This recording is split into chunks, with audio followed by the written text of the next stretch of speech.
So, para sa recipe na ito, gagamit lang tayo ng 3 sangkap, Angel Kremdensada. Ito ay cream and sweetened condensed milk na. So, matamis na yan. Hindi na tayo gagamit ng condensed pa. Ito na lahat yung gagamitin natin. Tapos, 3 pieces na Milo sachet. Ayan. Or more kung gusto nyong mas malasa. Pero sa amin okay na siguro yung 3 pieces. Tapos, crushed graham crackers. Ayan. Ito, sobra na tong isang pack na to. Dito sa cream natin. Sobra-sobra na siya. So, ilalagay ko lang sa mixing bowl yung aking Kremdensada. Chilled na yan overnight. Dapat ganyan yung itsura niya bago natin i-whisk. Ayan. Lilipat ko lang siya dito.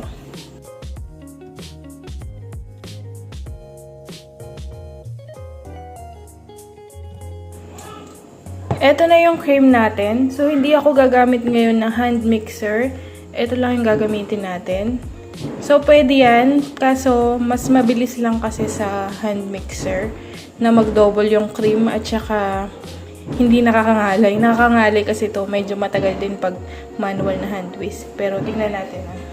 Try natin.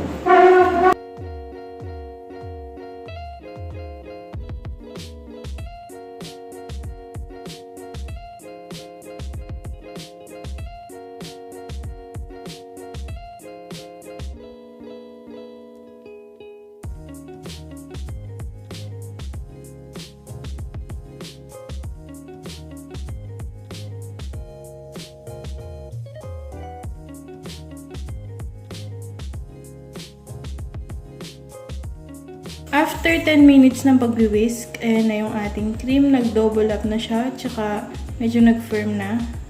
Ayan o. Diba? Medyo nag-hold siya ng shape. Ayan. After 10 minutes, ganyan na yan. Magda-double. Nangalay ako. Yan yung dahilan kaya natin wini-whisk or binibit sa mixer yung ating cream para mas marami tayong magawa. Imagine yung isang lata na ganito. Yan, ganyan. Nakalahati niya to, di ba? Yung mixing bowl ko na yan. Eh, kanina ang konti-konti lang yan. So, mas marami tayong magagawa. So, kung magne-negosyo ka, mas marirecommend ko na bumili ka na ng hand mixer. Yung sa akin na, ano lang yun, 160 pesos ko lang nabili sa Shopee.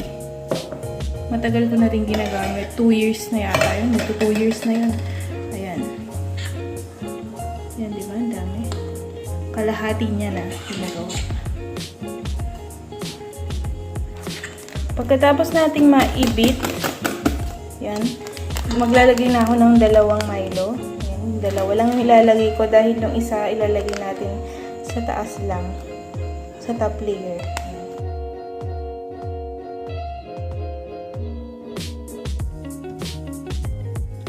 Mimix lang natin to hanggang sa fully incorporated na yung Milo.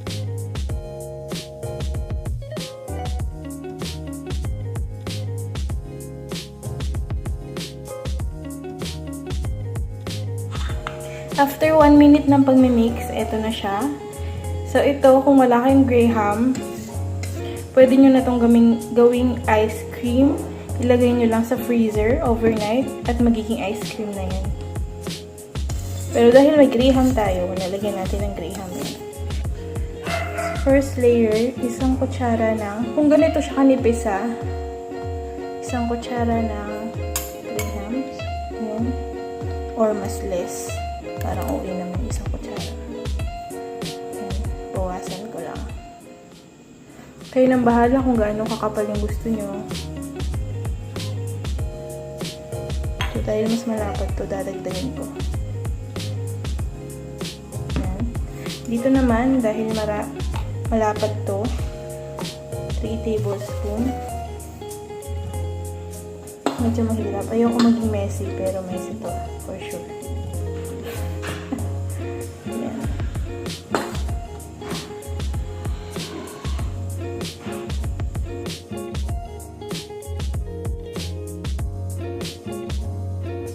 Lalagay tayo ng another layer ng ating graham. Crushed graham. Sprinkle lang natin hanggang sa makover.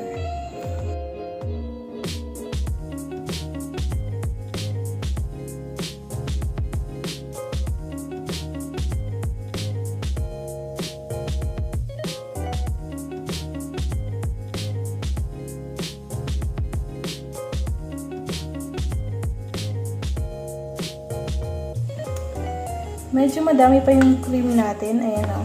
Pwede pa ng isang 500 ml na rectangular container. Ayan, nag-dust lang ako ng Milo sa taas. Tapos, i-chill ko na to. Pwede na yung i-chill or lagyan nyo ng design.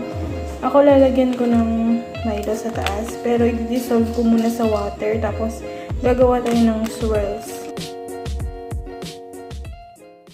Ito na yung Milo natin. Nilagyan ko na siya ng kalahating kutsara, pero kulang pa. So, dadagdagan ko pa siya ng kalahati pa. Ito po yung stick. Ibibigay niya. Kalahating kutsara pa. Pakunti-kunti lang. Tansyahin na lang natin. Hanggang sa maging thick paste.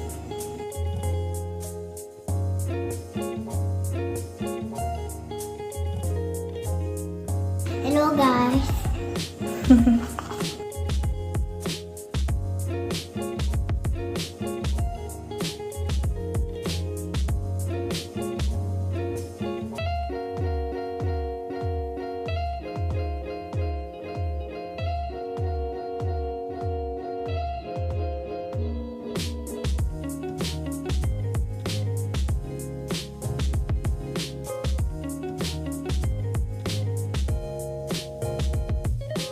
Ito yung nagawa ni Ate LJ. I-ref na natin.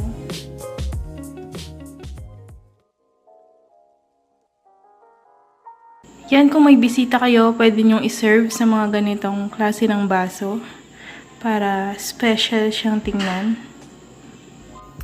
Ito na yung ating chilled na Milo Graham Float. Ito na lang yung natira dun sa pinakita ko kahapon sa inyo. Kasi nakain na namin. So, yan. Papakita ko lang sa inyo kung gaano siya ka-creamy. Hindi siya nag-melt na parang nagiging liquidy. Kasi na-i-whip natin siya.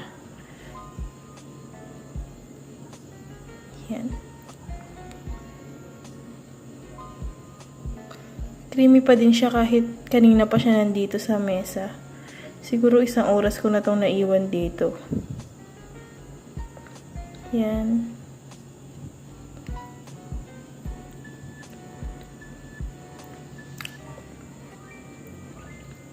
Sakto lang yung tamis, pati yung Milo natin. Sakto lang din yung nilagay nating Milo.